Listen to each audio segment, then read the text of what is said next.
आदाब मेरे अजीज़, मेरा नाम है शहवार गुल और मैं आप सबके दरमियान एक बार और हाजिर हुई हूँ एक नया मौजू, एक नया सब्जेक्ट लेके जिसका नाम है बेटी। मेरे अजीज़, अभी तो बेसिक एपिसोड्स हैं। आहिस्ता आहिस्ता जैसे ही एपिसोड्स पढ़ते रहेंगे, मैं आप सबके जो अभी सवाल मुझे मिलते हैं ईमेल पर और व्हाट्सएप पर, उन सब के मैं जवाब एपिसोड्स के ज़रिए ही दूंगी। तो उस पर काम चल रहा है।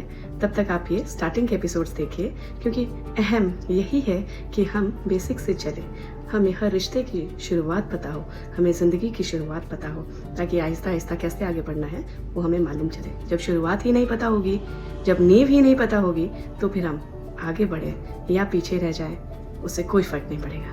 तो आइए हम इस टॉपिक से आगे बढ़ते हैं।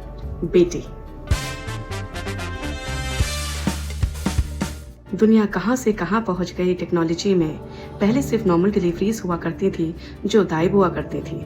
फिर हॉस्पिटल्स खुले तो नॉर्मल डिलीवरीज के जरिए बच्चे पैदा होने लगे। उसके बाद सी सेक्शन आया, सिजेरियन बच्चे पैदा होने लगे। वक्त बदल रहा है लेकिन सोच वहीं की वहीं है। बेटा एकदम जरूरी है, लेकिन बेटी क्यों अधूरी है? 21वीं सदी में भी बेटा बेटी का सवाल जारी है। आज भी बेटों की पैदाइश का पलड़ा भारी है। पहली बेटी पैदा हुई तो सोचा कि अब बेटे की बारी है। फिर से बेटी हो गई तो माँ पर इल्ज़ाम की वो नाकारी है।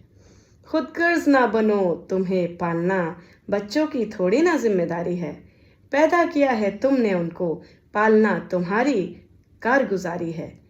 बेटी को जब कोई नीचा दिखलाए, माँ तू ही उसकी दर्द गुसारी है। बेटी की शादी जिस बाप ने की, उसको हासिल जन्नत की सवारी है। बेटी होने से माँ बाप तुम फक्र से कहो ये हमारी है।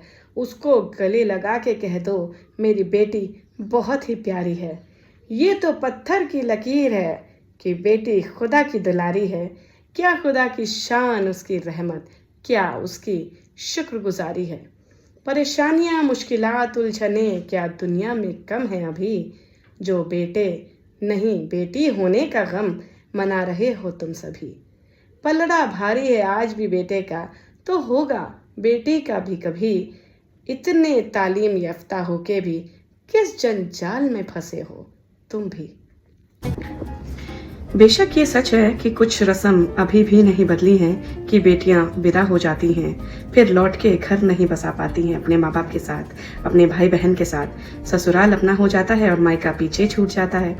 बेटे उसी घर में रह जाते हैं, अपनी बहू लेकर आते हैं। यही वजह है बेटी के पैदा होने में बेटे से ज्यादा खुशियां नहीं समाती हैं। ज्यादा कुछ तो अभी नहीं बदला है, ना अभी बदल सकता है। कम से कम एक सोच में तब्दीली लाए जा सकती है, बदलाव लाया जा सकता है।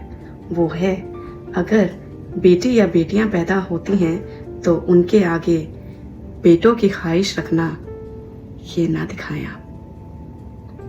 माँ बाप बुजुर्ग ना दिखाएं, क्योंकि उसी सोच से बेटी ये समझ लेती है कि उसकी उस घर में कोई कदर नहीं। बेटियों को ये महसूस ना होने दें माँ बाप, खास आप, कि बेटे नहीं हैं तो आप माँ बाप अधूरे हैं। ऐसा बेटियों को आप महसूस। बेटियां बहुत ही अच्छी हैं, दिल की बेहद सच्ची हैं। उनकी पैदाइश पर खुश रहें, वो आप ही की कमसिन बच्ची हैं।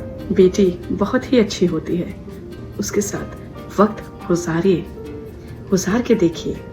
बेटे ना होना माँ बाप की कमी नहीं, खुदा की मर्जी है। बेटियां उस घर में पैदा होती हैं जिस घर को खुदा, भगवान, अल्लाह बेहद पसंद करता है। जो मिला है उसकी कदर कीजिए और अपनी औलाद, अपने बच्चों को सही तरबियत, जिंदगी देने में यकीन रखें। बेटा और बेटी दोनों अजीज हैं। आपको जिस बच्चे से खुदा ने नवाजा है उसको कबूल कीजिए और परवरिश पे ध्यान दीजिए। बेटों को खुदा ने पसंद किया है, बेटियों को भी खुदा ने पसंद किया है। जिस घर में बेटी पैदा होती है वो रहमतों से भर जाता है।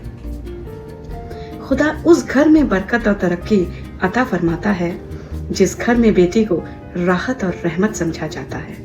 बेटी की परवरिश कर इंसान रहीम दिल हो जाता है, उसके ससुराल चले जाने से घर खाली नजर आता है। क्या मिसाल है कि बाप बेटी की किस्मत से तरक्की पाता है। खुद गर्ज है वो इंसान जो किसी भी बेटी का दिल दुखाता है। बेटे को बांध के न रखो, क्योंकि खाना सिर्फ खुदा खिलाता है। बेशक बेटी पराई है, कहाँ आज बेटा भी साथ रह जाता है। मेरे अजीज, मेरा कहने का मकसद ये है कि आपका बेटा हो या आपकी बेटी हो, दोनों हाल में आप खुश रहें। आपको ये ध्यान देना है कि आपको परवरिश कैसे देनी है अपने बच्चे की। आपके बेटा भी बाहर जा सकता है काम करने, हो सकता है आपसे दूर कमाने के लिए, तो आपको उसको भी एक्सेप्ट करना है। और अगर आपकी बेटी है, कमाने जा रही है, शादी करने जा रही है, तो वो भी आपसे दूर जा रही है। दिल का कनेक्शन होना बच्चों के साथ ज़्यादा ज़रूरी है। और जिस मकसद से हम बच्चे पैदा करते हैं, पालते पोसते हैं, उनको परवरिश देते हैं, वो मकसद आपका सही होना चाहिए। अपना मकसद सही रखें। आप माँ बाप हैं और वो आपकी औलाद है, इसलिए आपका मकसद सही होना चाहिए। दोनों को अपनाएं। जो खुदा ने आपको दिया है उसमें आप सुकून पाएं। मेरा नाम है बेगम शहबार गुल और मैं आपकी खिदमत में हाजिर हूँ। मेरा यूट्यूब चैनल गुल का आदाब सब्सक्राइब करना मत भूलिएगा मेरे अजीज़। और अगर ये वीडियो आपको पसंद आए तो लाइक, शेयर और कमेंट ज़रूर कीजिएगा। आदाब।